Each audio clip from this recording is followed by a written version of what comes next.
mohon maaf ya, Mhm. saya pernah dapatkan fakta seperti itu Mhm.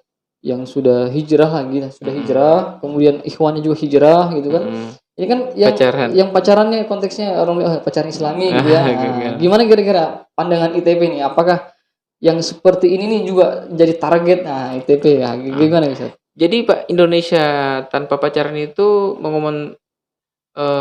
segala jenis pacaran, Ah, dan ah, ah. menurut Indonesia tanpa pacaran itu tidak ada pacaran baik, pacaran sehat maupun Hmm. pacaran yang Islami. Islam ya. Iya, mau termasuk pacaran rasa temanan, Hmm. temanan rasa pacaran, apalagi Hmm. teman ngambil pacarnya temannya lagi ya, Ah. itu nggak ada gitu. Ah. Jadi menurut Indonesia tanpa pacaran itu sudah punya konotasi, Iya. sudah punya makna tersendiri. Mau ditempel dengan kata sebaik apapun, Hmm. itu tidak akan membuat pacaran itu menjadi baik. Hmm. Assalamualaikum warahmatullahi wabarakatuh. Alhamdulillahirabbil alamin wassalatu wassalamu ala asyrofil anbiya'i wal mursalin sayyidina wa maulana Muhammadin wa ala alihi wa sahbihi ajmain amma ba'd. Teman-teman ngaji trendy di mana saja berada insyaallah dimuliakan Allah Subhanahu wa taala. Pada kesempatan kali ini kembali lagi bersama kami di podcast ngaji trendy di sesi kedua ya. Podcast ngaji trendy kita insyaallah pada kesempatan kali ini kita akan menghadirkan kembali pemateri-pemateri yang inspiratif, materi-materi yang insya Allah luar biasa. Tetap di Ngaji Trendy dengan tagline yang luar biasa, main bareng, ngaji bareng, ke surga bareng, insya Allah. Baik, pada kesempatan kali ini kita akan menghadirkan ya pemateri yang luar biasa. Seluruh remaja, pemuda Indonesia pastilah tahu ya sebenarnya sosok beliau ini luar biasa karena beliau adalah Ustadz Laode Munafar, Masya Allah. Beliau adalah penggagas Indonesia tanpa pacaran. Assalamualaikum warahmatullahi wabarakatuh, Ustaz. Waalaikumsalam warahmatullahi wabarakatuh. Masya Allah, Alhamdulillah. Gimana kabar, Ustaz? Alhamdulillah sehat. Sehat, Mas Eko Alhamdulillah. sehat ya? Alhamdulillah, Masya Allah. Masya Allah. Sehat terus dan selalu semangat. Nah, gitu ya. Siap. Baik. Sekarang aktivitasnya gimana, Ustaz? Aktivitas utama di saya yaitu saat ini di keluarga, kebetulan ngurus 2 anak, Nah, kebetulan juga membuka restoran di Sajen Sulawesi, nah. ditambah lagi satu tentu di dakwah, dan itu yang paling poros, paling utama. Alhamdulillah, Masya Allah. Baik, teman-teman sekalian, kalau melihat baju beliau, kaos beliau gitu kan, Indonesia tanpa pacaran, pasti yang kita akan bahas pada kesempatan kali ini adalah berkaitan ya dengan aktivitas-aktivitas para remaja, para pemuda yang kemudian lagi ngetren saat ini ya, aktivitas pacaran dan lain sebagainya. Insya Allah kita akan kupas secara lebih mendalam bersama pakarnya ya, pakar Indonesia tanpa pacaran ya, Pak Ustadz Laude Munafar. Baik, berkaitan dengan Indonesia tanpa pacaran Ustadz. Ya, ini yang mungkin banyak teman-teman yang pengen tahu sih sebenarnya apa sebenarnya latar belakang kemudian dibuatnya ya komunitas bahkan sampai saat ini sudah tersebar sampai ke seluruh mungkin dari Sabang sampai Merauke mungkin sudah ada saja kayaknya. Iya, Iya. betul. Jadi salah satu pendorong kenapa kita mendirikan Indonesia tanpa pacaran itu adalah berawal dari kegelisahan kita sebagai seorang anak muda, kegalauan kita melihat anak muda hari ini. Tapi galaunya kita itu kita ekspresikan pada yang positif, ya, bukan yang negatif tentunya. Kita galau, akhirnya kita merancang salah satu program atau harus ada sebuah gerakan untuk bisa menyadarkan anak muda. Bagaimana? Itu berangkat dari sebuah fakta pada saat itu ketika saya masih kuliah di Jogja. Di Jogja itu ada sebuah survei yang pernah disampaikan oleh Mas Iif Wijayanto dulu, mengatakan bahwa 98,03% mahasiswi Jogja setelah keluar dari bangku perkuliahan, mohon maaf, ternyata tidak perawan lagi. Anda bisa bayangkan ya, 98,03, sangat mengerikan sekali, dan itu ramai sekali pada saat itu sampai ada bapak-bapak yang protes karena Mas Iip ini dipanggil banyak radio swasta di Jogja. Dan lantaran kontroversinya itu, Mas Iip ditelepon salah seorang bapak-bapak begini. Saya itu tidak setuju dengan penelitian Mas Iip Wijayanto. Saya ini pengusaha kos-kosan terbesar di kota Jogja. Setiap malam saya selalu ronda untuk melihat kondisi kosan saya. Menurut saya 98,03% itu tidak benar. Karena menurut saya 100% mahasiswa Jogja tidak berawan lagi. Ternyata ya. Iya, itu sangat mengerikan. Dan itu tidak hanya di Jogja. di Bogor itu pernah dirilis sebuah survei di Radar Bogor mengatakan bahwa dari Bogor itu dalam 1 minggu 2 siswi di Bogor hamil. Inilah. Ya, di Jakarta juga lebih parah ya. Di Jakarta itu pernah saya baca risetnya dari bapak-bapak di Jakarta itu, dari 3 bapak-bapak yang ada di Jakarta, 2 bapak-bapaknya itu sudah pernah selingkuh. Itu bapak-bapak gimana kalian jomblo kayak gini? Ya, di Papua itu salah satu penderita HIV terbanyak di Indonesia. Jadi saya katakan bahwa ini harus ada sebuah gerakan untuk menyadarkan anak muda, termasuk juga masyarakat dari bahaya pacaran ini, termasuk nanti menyeret pada bahaya perselingkuhan. Jadi ternyata Indonesia tanpa pacaran bukan hanya saja objeknya itu adalah pemuda, baik bapak-bapak juga bisa ya? Iya betul. Ternyata seperti itu ya, Masya Allah. Terus kalau di Indonesia tanpa pacaran sekarang ini cabangnya sudah berapa, Ustaz? Kalau cabang Indonesia tanpa pacaran itu sudah sampai 40 saat ini. Masya Allah, 40 ya? Iya, Ikhwan dan Akhwat, dan itu tidak hanya di Jawa, tidak hanya juga di Kendari. Saat ini kita ada di Kendari, tetapi juga ada di Aceh, kemudian di Pulau Kalimantan, termasuk di daerah timur juga ada pendukung-pendukungnya. Jadi Indonesia tanpa pacaran itu kita buat per regional juga. Nah, luar biasa Ustaz ya. Fakta-faktanya yang terjadi di Jogja itu baru itu saja gitu kan. Iya, betul. Belum lagi di kota-kota yang lain ya. Apalagi kalau kita di kota Kendari, Masya Allah, luar biasa mengerikan. Betul, saya juga heran dengan kota Kendari. Kalau saya sebelum subuh kalau ke masjid itu melihat anak-anak ABG masih kecil, ya bahkan bocil-bocil itu tidak segan-segan berpelukan. Ini saya nggak tahu adik kakak tuh apa, tapi kok adik kakak berpelukan aneh juga. Walaupun juga ada kakak, Rasul saja melarang kalau tidur. Nah ini ada yang lucu Ustaz, ada yang lucu kemarin ada buat konten, ada seorang konten kreator yang bahkan viral itu sampai 5 juta yang viewers yang nonton itu. Seorang konten kreator mewawancarai bocil-bocil ini masih anak SMP kelas 1. Nah itu, iya, jadi sangat mengkhawatirkan. Ditanyai gini, ini sekarang pacaran? Iya pacaran. Terus kalau pacaran menghabiskan dana berapa untuk pacaran? Masya Allah. Jadi di satu sisi lain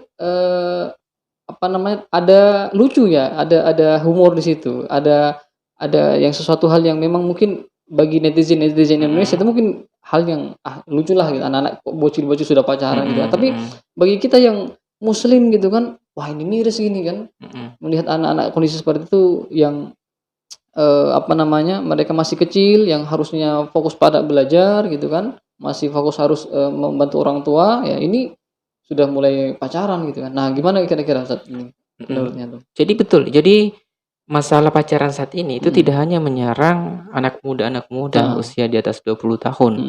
Tetapi mohon maaf, bahkan sampai anak-anak yang di bawah 15 tahun, bahkan 10 tahun saat ini obrolannya itu sudah mengenai pacaran. Nah, ini sangat mengkhawatirkan sekali buat perkembangan bangsa kita dan masyarakat ke depannya. Apa jadinya kalau anak muda hari ini itu disibukkan dengan aktivitas pacaran? 5 tahun, 10 tahun ke depan lagi mereka mau jadi apa? Nah, dan ini sangat mengkhawatirkan. Saya juga pernah dikirimkan screenshot percakapan di WA itu tentang kelas 5 SD malah. Jadi kelas 5 SD itu sudah berpacaran dan panggilannya apa coba? Apa itu? Abi, Umi. Wah. Ini kelas 5 SD. Iya, kelas 5 SD panggilannya sudah Umi dan Abi. Kalau sudah putus lengkap sudah panggilannya janda duda. Nah, jadi itu seperti itu. Nah, dan percakapan masih sederhana, masih main-main Abi, Umi, ya. Jadi, Umi saya minta izin dulu ya, mau kemana, mau pergi main ke lereng. Jadi percakapan seperti itu.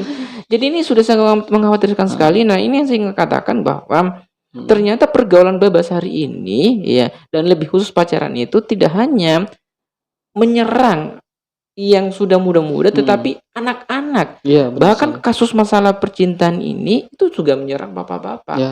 Itu dari segi usia, dari segi tempat juga lebih mengerikan. Tidak hanya di kota-kota, di kampung-kampung juga begitu. Nah, artinya masalah pacaran ini itu kalau misalnya cuma 1 atau cuma 2 yang menyerang itu masih bisa kita maklumi. Ternyata pacaran ini itu terjadi di segala macam usia dan juga di berbagai tempat di seluruh Indonesia. Maka Hmm. ini harusnya dianggap sebagai masalah besar yang terjadi di negeri kita, dan ini harus ada solusi yang besar Ya, juga ha. untuk mengatasi pacaran ini. Hmm. Nah, ini juga Ustadz. Kemarin saya baca gitu, ada fakta mengenai kasus pemerkosaan Ustadz ya. Kasus pemerkosaan di Cianjur ini yang mengerikan Ustadz. Jadi pacarnya ini ngadain surprise party ya, atau ngadain bukan hanya surprise party tetapi juga apa namanya, ulang tahun ya, pesta ulang tahun itu untuk pacarnya. Nah, setelah itu pacarnya itu dicekoki Ustaz, dengan Dengan minuman miras keras itu ya, ya, miras betul. gitu kan. Setelah dicekoki kemudian digilir Ustaz sama pacarnya dan temannya itu. Astagfirullah. Nauzubillah min dzalik. Nah, sampai kemudian si wanita tadi ini masih SMP Ustaz, masih SMP, masih umur 16 tahun Iya, kalau dalam di belas. berita itu kan. Nah, ini menunjukkan apa sih sebenarnya Ustaz? Ini sebenarnya bagi kita kayak kita sebagai orang tua gitu kan, mengerikan lah gitu kan. Betul. Jangan sampai terkena pada anak kita gitu kan. Nauzubillah min dzalik. Ya, kira-kira gimana Ustaz? Itu yang menarik. Yang saya ingin sampaikan begini. Jadi peluang terjadinya kekerasan di dalam pacaran itu besar sekali. Ya, dan saya pernah merilis salah satu artikel itu kasus-kasus kekerasan yang berawal dari pacaran. Saya pernah merilis itu dalam 2 bulan itu sampai terjadi kurang lebih 10, dan itu pernah saya muat di Indonesia Tanpa Pacaran juga. Saya keluarkan artikelnya untuk dibaca para member-member. Nah, kenapa peluang terjadi kekerasan dalam pacaran itu besar sekali? Nah, ini yang ingin saya sampaikan pada anak muda, termasuk juga orang tua untuk menjaga anaknya. Pertama begini, jadi ini bisa dipandang secara psikologi atau secara emosional. Apa yang saya maksud secara emosional, laki-laki itu dalam ilmu psikologi itu punya karakter adipoesa, punya perilaku maskulin. Nah, tindakannya itu bisa lebih keras dibandingkan juga dengan wanita.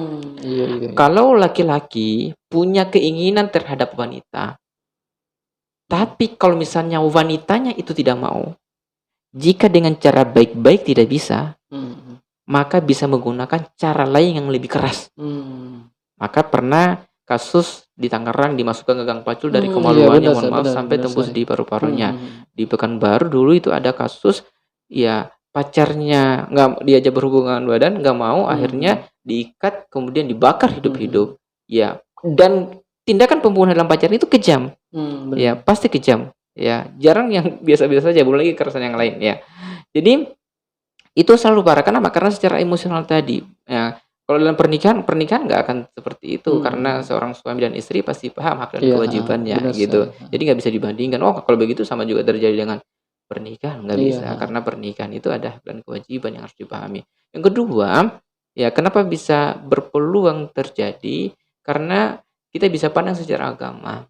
Jadi kalau kita berdua-duaan, ketiganya itu setan. Dan setan itu tidak akan pernah membisikkan maksiat itu sedikit saja. Pasti dia akan menggoda terus sampai manusia itu melakukan kemaksiatan yang besar. Ya, untuk menjadi temannya di neraka sampai akhir hidup kita saja. Ya, sakaratul maut. Setan itu akan terus menggoda kita supaya menjadi temannya di neraka. Nah, makanya kalau orang sudah berdua-duaan, setan itu akan terus menggoda, tidak akan cukup. Ya, mulai dari ngajak jalan, pegangan, setelah pegangan yang lebih canggih lagi dari itu. Ya, nggak bisa dijelaskan, nanti bisa membatalkan puasa ya. Dan yang ketiga, ini yang parah juga. Yang ketiga, kenapa saya nulis peluangnya besar? Karena begini, di Indonesia itu sudah banyak tindakan kekerasan yang berawal di pacaran. Jadi ketiga ini saya analisis dari segi aspek hukum. Karena banyaknya tindakan kekerasan yang berawal dari pacaran itu, harusnya itu sudah ada tindakan pencegahan secara hukum.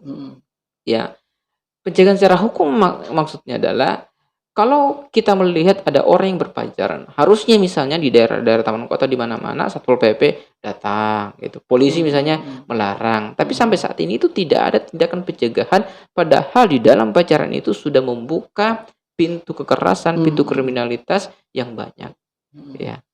Dan banyak tindakan kekerasan yang berawal dari pacaran itu, bahkan dari Komnas Perempuan itu pernah merilis tindakan kekerasan yang paling banyak itu justru tindakan yang berawal dari pacaran, melebihi tindakan ayah kepada anak tiri, tindakan suami tindakan kekerasan dari suami ke KDRT istri, ya. KDRT, itu jauh lebih banyak di dalam pacaran. Nah, ini yang perlu diwaspadai buat orang-orang tua yang punya anak, jaga jangan sampai anaknya berpacaran. Benar Ya. sekali.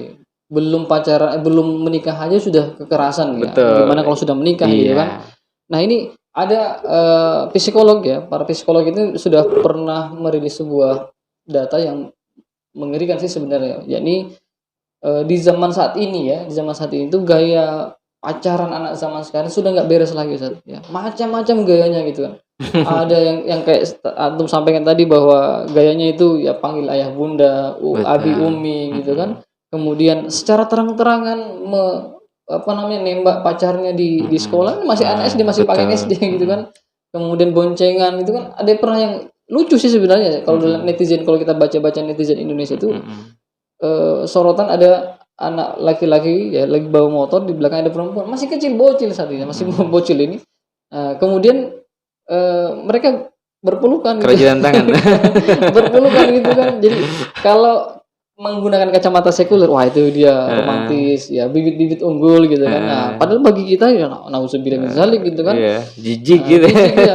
Jangan jijik lah sama itu, seperti itu. Maka oleh itu, nah gimana sih sebenarnya ITP itu atau Indonesia Tanpa Pacar itu melihat fenomena yang mengerikan ini, Ustaz, mengerikan.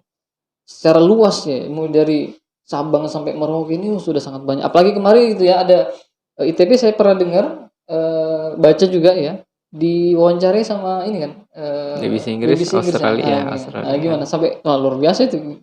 Betul.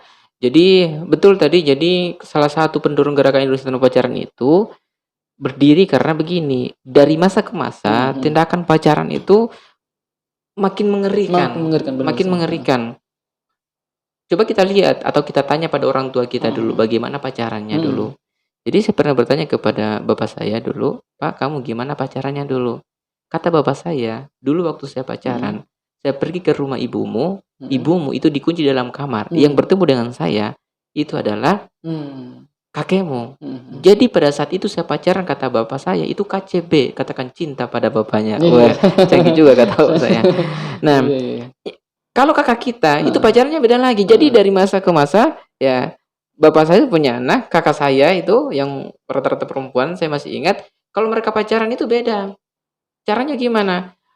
Pacarnya mereka itu datang ke rumah. Ya, saya keluar menemani kakak saya yang sedang berpacaran. Kakak saya ini juga keluar, yang rata-rata punya kakak saya ini juga keluar, semua kakak saya menemani adiknya sedang berpacaran. Ayah dan ibu saya itu keluar juga menemani anaknya sedang berpacaran. Kalau bisa aja tetangga-tetangga ya. Jadi kayak pacaran berjamaah dulu. Nah ini kalau sekarang itu beda, makin parah, makin meningkat lagi. Ini ke zaman now pacarannya itu malah kebalik. Ada kasus itu bapaknya dikunci dalam kamar, terus anaknya dia lari bersama pacarnya, atau bapaknya di luar, mereka kunci berdua di dalam kamar. Itu makin lama makin parah. Dan ini bisa bayangkan, ya, bisa dibayangkan kalau sudah sampai seperti ini saja pacaran.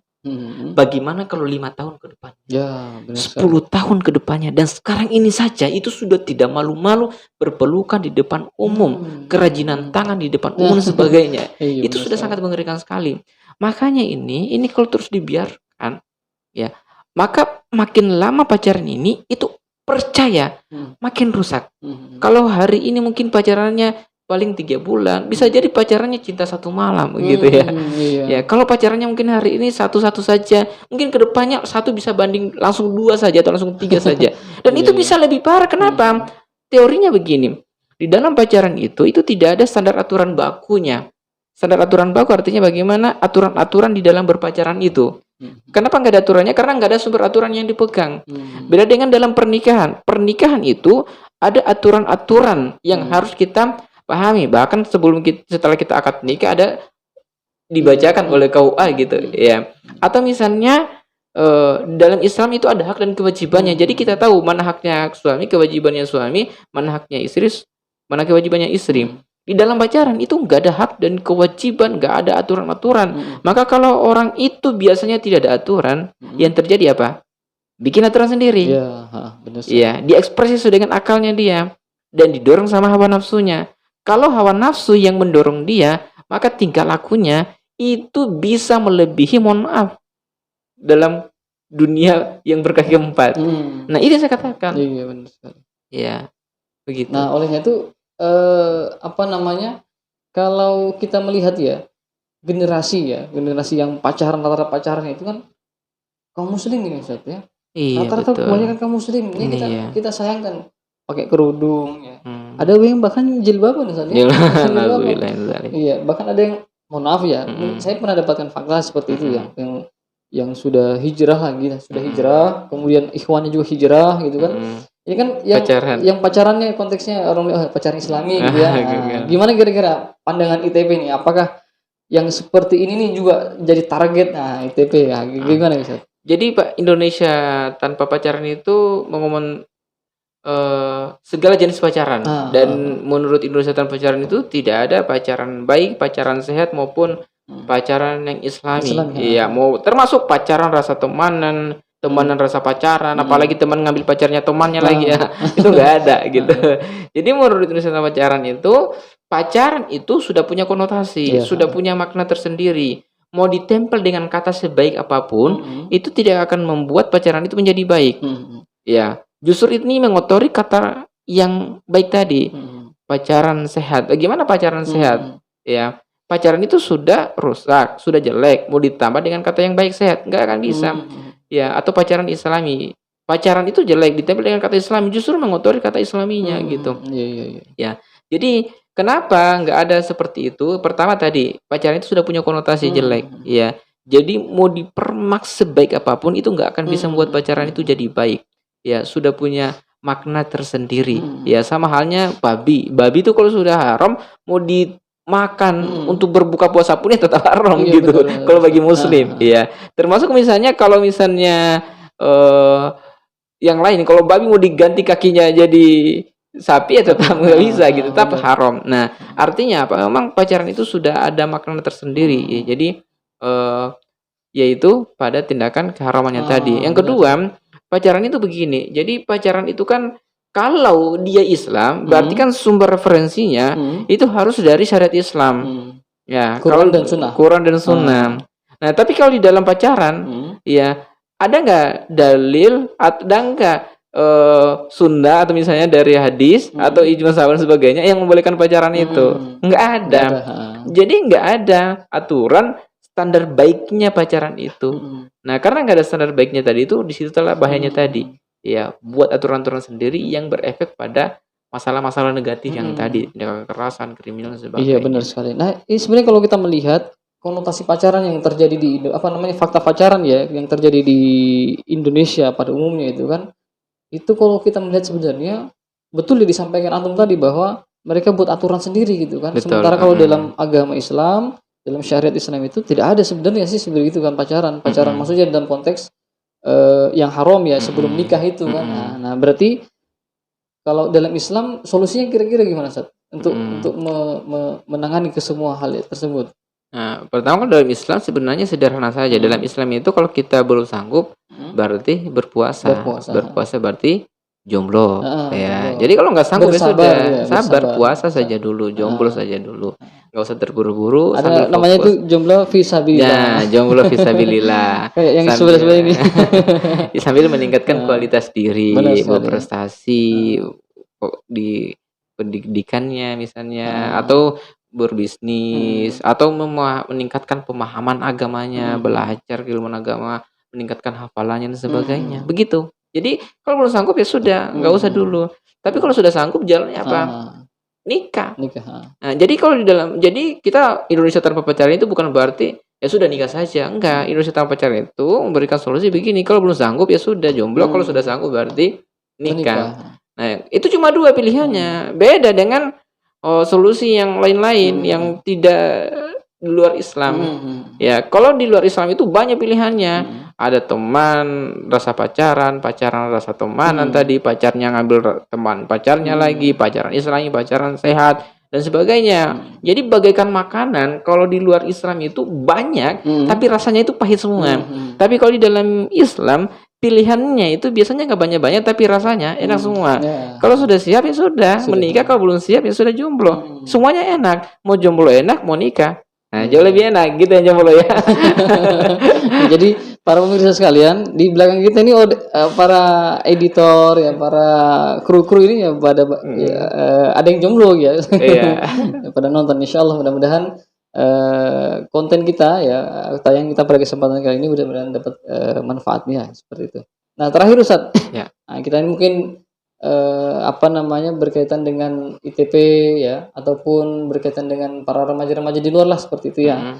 Kira-kira solusi ataupun yang harus kita lakukan buat menjaga kemuliaan diri kita ya ataupun agar kita tak terhindar dari aktivitas pacaran ya seperti itu. Mm-mm. Nah, kira-kira kiat-kiatnya Mm-mm. bagi para teman-teman ngaji trading ya, mungkin Mm-mm. bisa dikasih sedikit tipsnya. Silakan. Pertama begini, jadi harus ditanamkan dulu niat, Hmm. ya niat di dalam Nah, pertama hati, niat. ya bahwa saya tidak berpacaran Hmm. karena pacaran itu merusak diri saya dan juga sebagai muslim harus memahami bahwa pacaran itu haram. Hmm. Harusnya sebagai muslim kalau sudah dikatakan haram, Hmm. maka harusnya meninggalkan segala aktivitas Hmm. itu, termasuk pacarannya tadi. Hmm. Nah, yang kedua, ya dalam kondisi hari ini itu harus benar-benar menjaga karena yang namanya naluri itu kalau dia dipancing dia bisa bangkit dan kalau bangkit dia berusaha mencari penyaluran. Hmm. Nah, maka dia harus menjaga. Nah, sebenarnya kalau menjaganya itu bagaimana? Menjaganya sebenarnya itu kembali lagi ke Islam. Dan ini saya selalu sampaikan kenapa Indonesia Tanpa Pacaran itu selalu menggali cara-cara atau solusi-solusinya selalu bersumber dari Islam. Masalahnya itu menurut saya nggak ada aturan yang lebih detail yang mengatur mengenai hal ini Benar selain dari sekali. Islam. Benar sekali, benar. Iya. Dan yang paling manusiawi yang sesuai dengan fitrah itu nggak ada. Dalam Islam itu misalnya mengatur bagaimana misalnya janganlah berdua-duaan karena ketiganya setan. Jadi jangan dipancing. Ya, kalau lihat wanita yang disuka, jangan ajak berdua-duaan di Jangan tempat yang ajak sepi. chattingan gitu kan. Ya. Termasuk chattingan. Chattingan. Iya, apalagi sekarang chattingan bisa lebih bebas. WA Benar sudah sekali. makin berkembang. Benar Chat sekali. sudah Media sosial media semakin sosial ya, benar chat, sekali. kemudian suara, kemudian bahkan sampai video call sekarang sebagainya benar lancar sekali. lagi. Nah, itu. Kemudian hindari misalnya buat pemuda-pemuda ikhtilat ya, Iya, campur campur baur baur. laki-laki dan perempuan ke pantai rame-rame tanpa ada kepentingan, tetapi di sana itu main bareng, campur desak-desakan, senggol-senggolan, main-main tanpa ada kepentingan. Nah, itu ikhtilat ya. Kemudian laki-lakinya berarti kita diperintahkan qadul basar ya, perintah untuk menundukkan pandangan. Ya, jadi anak muda-muda hari ini kalau melihat yang bisa membangkitkan syahwatnya sementara belum sanggup ya sudah qadul basar ya, tundukkan pandangan. Kemudian ya yang keempat juga laki-lakinya atau perempuannya perbanyak puasa. Nah, makanya di bulan puasa ini menjadi latihan atau edukasi bagi kita untuk apa? Untuk bisa mengontrol hawa nafsu kita. Karena dalam bulan puasa ini salah satunya adalah dengan membakar ya, Ramadan itu kan membakar, yang dibakar hawa nafsu. Kalau hawa nafsunya kita nanti jadi loyo. Iya, nanti jadi loyo sehingga keinginan untuk bermaksiat itu harusnya kurang. Nah, begitu. Benar sekali. Ya, jadi itu tips-tipsnya ya. Luar biasa. Masya Allah, luar biasa. Jadi teman-teman ngaji trendy yang dimuliakan Allah Subhanahu wa taala, sebenarnya masih banyak sebenarnya pengen kita tanyakan nih sih sebenarnya sama Ustadz Munafar yang berkaitan dengan fenomena pacaran. Kalau mau dibukukan ya fenomena pacaran ataupun aktivitas pacaran di seluruh Indonesia ini, masya Allah sampai berbuku-buku mungkin ya seperti itu. Sehingga mungkin di kesempatan yang singkat kali ini ya kita bersama Kak Munafar atau Ustadz Munafar ya sudah dikasih tips tadi ya berkaitan dengan harusnya kita menjaga kemuliaan kita sebagai seorang muslim. Maka sekali lagi ngaji trendy kemudian mengajak pada teman-teman sekalian untuk senantiasa main bareng, ngaji bareng, dan juga insya Allah kita sama-sama ke surga bareng nantinya. Baik, syukur jazakallah khair.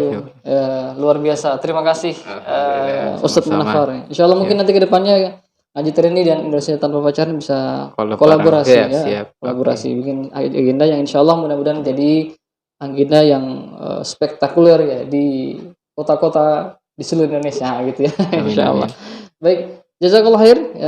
Apa yang dapat kami sampaikan pada kesempatan kali ini mudah-mudahan dapat bermanfaat. Sekali lagi Ingat tagline dari Ngaji Trendy, main bareng, ngaji bareng, ke surga bareng. Insya Allah di pertemuan berikutnya, di podcast berikutnya kita akan menghadirkan para pemateri-pemateri yang tak kalah luar biasa dan spesial pula.